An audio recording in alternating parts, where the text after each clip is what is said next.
yung ice candy. Saya sa princess. Kasi napagod sila kanina. Yan. So, yan ang payo niya. Anong sabi mo kanina?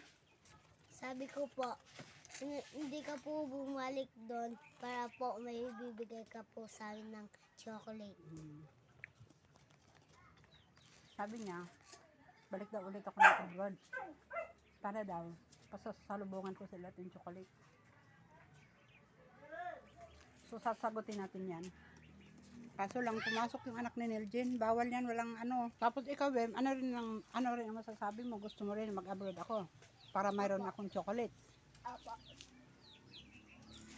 Masarap ba ang chocolate na inuuwi ko? Opo. Natikman mo? Ito siya, inaanak yan ni JR. O, tingnan mo, pogi.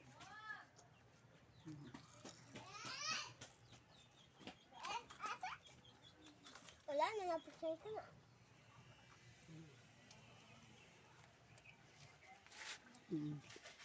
Napagod sila kanina kaya Nabin.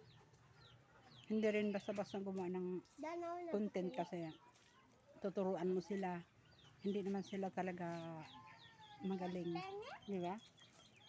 Opo. So ako ang ano sa kanila para gawin nila yon, pero pwede na kahit may mali pa rin. Kasi masyado na sila napagod. Okay lang. So araw-araw kailangan may ma-upload ka pag vlogger ka para hindi magpula. Alam mo na.